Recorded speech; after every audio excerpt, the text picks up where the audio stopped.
Connexion Québec Média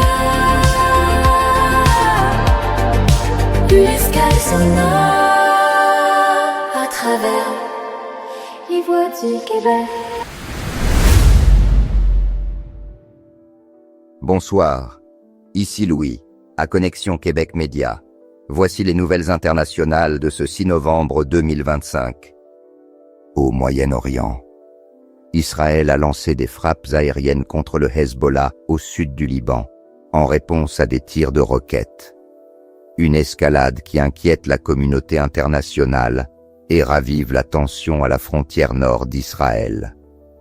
Au Pérou, rupture diplomatique avec le Mexique, après que ce dernier a accordé l'asile à l'ex-première ministre Betsy Chavez, accusée de complicité dans une tentative de coup d'État. En Ukraine, Kiev devient partenaire renforcé de la force expéditionnaire interarmée, renforçant sa coopération militaire avec plusieurs pays occidentaux.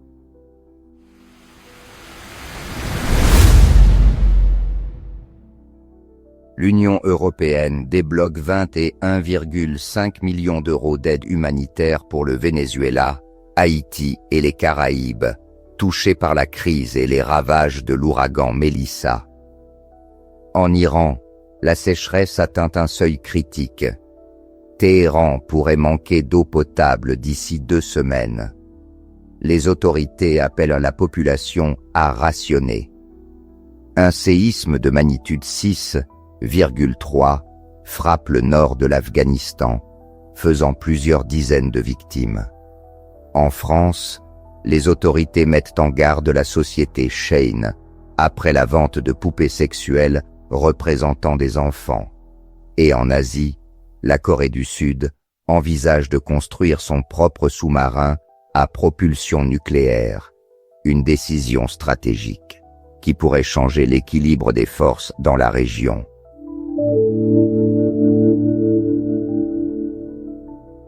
Bonsoir, ici Elodie, à Connexion Québec Média. Voici les principales nouvelles du jour. À Montréal, la grève à la Société de transport de Montréal entre dans une nouvelle phase. Les autobus et le métro demeurent paralysés, et le ministre du Travail, Jean Boulet, n'écarte plus l'idée d'une loi spéciale pour forcer le retour au travail. Le conflit touche durement les usagers et inquiète les commerçants du centre-ville. À Québec, la ville prépare son budget 2026. Le maire Bruno Marchand promet des mesures pour soutenir les familles à faible revenu, mais plusieurs citoyens redoutent déjà une hausse importante des taxes municipales. En Estrie, des milliers de foyers sont toujours sans électricité après la tempête de vent d'hier soir. Hydro-Québec déploie des équipes supplémentaires sur le terrain pour rétablir le courant à Sherbrooke, Magog et dans les environs. En Mauricie, le gouvernement du Québec confirme un investissement majeur dans la filière des batteries électriques à Trois-Rivières. Une nouvelle usine devrait créer plus de 300 emplois dès l'an prochain. En Abitibi, les élus municipaux tirent la sonnette d'alarme devant la pénurie persistante de médecins et d'infirmières. Ils réclament un plan d'urgence pour maintenir les services de première ligne. Dans un monde de grands réseaux, une onde différente se lève. Connexion Québec Média, la voix vraie des régions du Québec. Le sport devient émotion. Connexion sport et passion.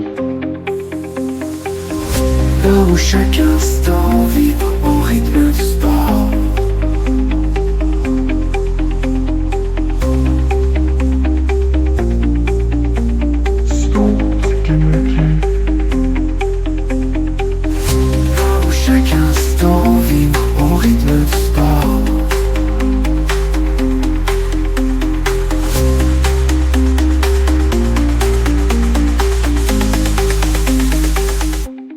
Sur l'onde du Québec, là où chaque match devient émotion, ici Étienne, bienvenue à Connexion Sport et Passion, le rendez-vous du sport d'ici et d'ailleurs.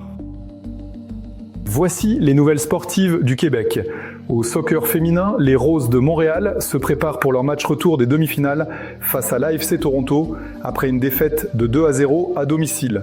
Malgré ce retard, la co-capitaine Tania Boychuk assure que l'équipe garde le moral et la détermination. Les Roses devront marquer au moins 2 buts dimanche à Toronto pour espérer forcer la prolongation. Au hockey, le Canadien de Montréal veut rebondir ce soir contre les Devils du New Jersey après une défaite de 5-4 en fusillade face aux Flyers. Jakub Debes sera devant le filet, toujours invaincu cette saison. Dans la LHJMQ, les Remparts de Québec ont eu le dessus sur les Foreurs de Val-d'Or, l'emportant 5-4 grâce à 2 buts en avantage numérique. Et en tennis, Félix Auger-Aliassime devra encore patienter avant de confirmer sa place aux Masters de fin d'année. Le Québécois garde le cap, malgré un calendrier des plus exigeants. Un moment historique dans la Ligue nationale de hockey.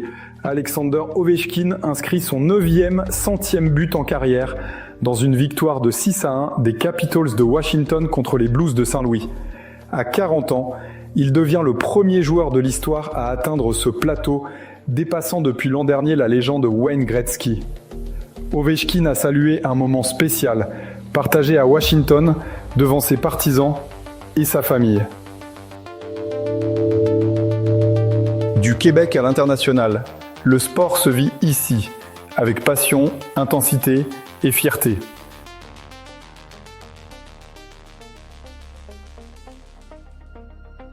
Bonsoir. Voici le tour culturel des régions du Québec. En Gaspésie, le Festival des rencontres de la photographie de Percé met en lumière la mémoire du territoire et la beauté du littoral. Au Saguenay-Lac-Saint-Jean, le musée du Fjord présente Les Voix du fleuve, une installation immersive qui fait dialoguer l'eau, la lumière et la poésie. À Sherbrooke, la chanteuse Charlotte Cardin offre 2 concerts à guichet fermé au Théâtre Granada avant sa tournée européenne. Et à Québec, le MNBAQ dévoile Nordicité et Lumière, une exposition célébrant les artistes du Nord et la beauté des paysages québécois. Partout au Québec, la culture s'invente, se partage et nous rassemble.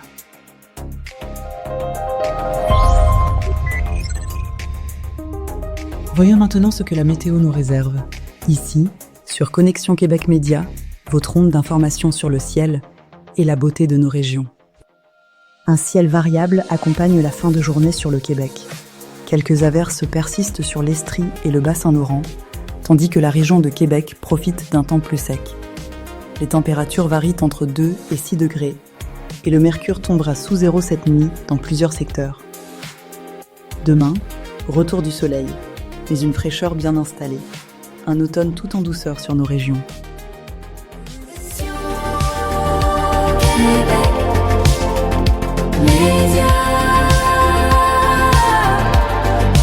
Une escale sonore à travers les voies du Québec.